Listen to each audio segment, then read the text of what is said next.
Airbnb hosts are losing money. Like, they're losing a lot of money. This winter was really rough for a lot of people. Some markets that have always been good are just like plummeting. I'm about to speak in Pigeon Forge, and there's thousands and thousands of listings that are hoping to make money. Then they all serve like 12 plus people, and there's just no guests.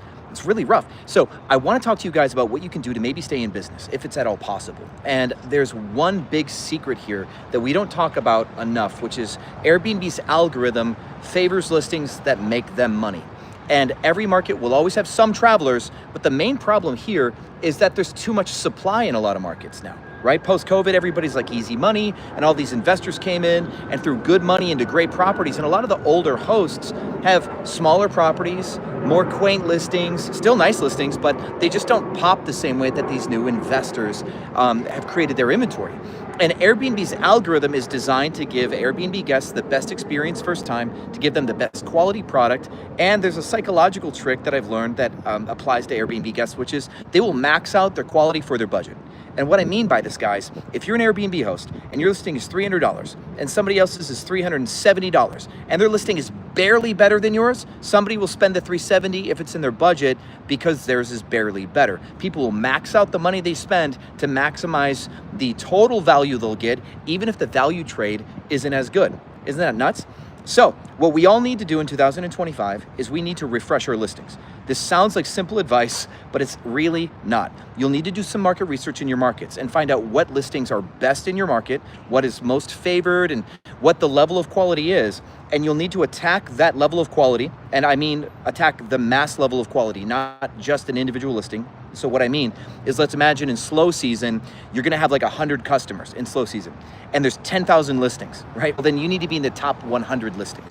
If there's going to be 1,000 listings and 200 customers, then you need to be in the top 200 listings, right? So you need to identify what that upper tier of quality is that Airbnb defines, and you'll need to revamp your listing to get into that heat.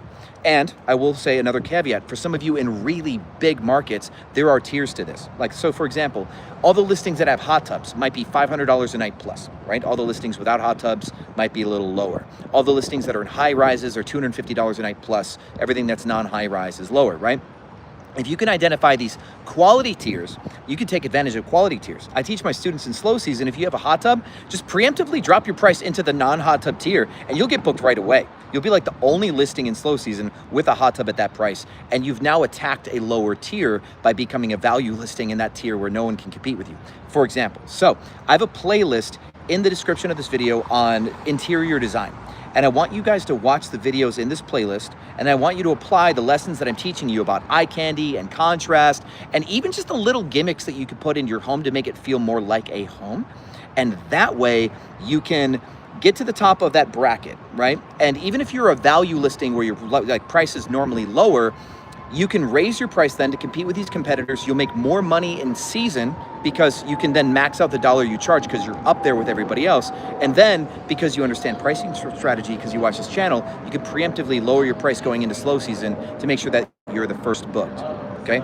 A lot of people will lose money in 2025, I guarantee it, because a lot of people are not refreshing their listings. You might have a 3-year-old or 5-year-old listing and that couch has to go. That headboard in that bed has to go, and you need to pick a new wall color, something that stands out in your hero photo. You need to add a couple of things that like Airbnb hosts are adding, like hot tubs or barrel saunas or hanging chairs, or re-manicure your lawn, because these new investors that came in last year are throwing real money at their properties, and that's why you're losing.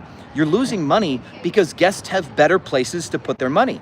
Even if the place is slightly better, they will spend 40% more per night because you're just the buster now. So if you care about your business, you really want to make some money, you want to stay here another 5 years, make this one change now. The next 5 years, you'll be fine, because what will happen is all those listings, the upper tier where all these investors put their money in because this real estate boom, everybody at the top is going to continue to make money because Airbnb's algorithm continues to upcycle the best listings. And everybody at the bottom who just doesn't quite meet the bar, kind of like YouTube's algorithm, by the way. The reason why I'm doing this live stream is because YouTube changed the algorithm and they're not paying creators anymore. So if you appreciate my content, please like this video, because this video is going to maybe make 20 bucks. And that's why I'm not paying editors for my videos. I'm just going to live stream at you, because this is the cost-effective way for me to teach you guys. So thanks for being here. But the same way, all the videos or listings that are just at the, just under suitable in the algorithm won't make enough money and people will quit. And right now, this year is your opportunity to not be the bottom half of Airbnb, to not be the one that quits. Because we have this boom and bust cycle. There's going to be oversupply. Investors come in, throw their money at it, but they're not specialists. They just know, throw your money at good shit, pardon my French, and you'll make money. But they're still not hospitality. They're still not hosts. They still don't know how to give somebody a magical stay. But they're gonna try to take your lunch on quality alone.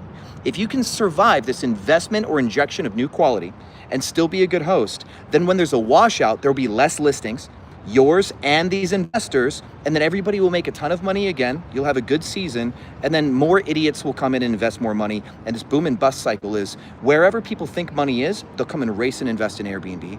And whenever it's bad, people start yelling and screaming, Airbnb's oversupplied, get out, get out, get out. And we saw this like last year with Airbnb bust. Remember that? A lot of people quit over the bust, but the bust wasn't everywhere. Ask your friends. People in South Florida probably did great. Now people in South Florida are probably gonna get their butts kicked this year.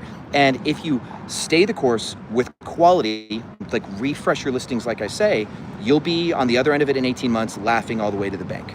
So the description has a playlist. I want you to watch it, learn more about interior design, learn more about color theory, learn more about amenities, and I promise you, you will stay in business. This is the one thing every host has to do this year is just refresh your listing.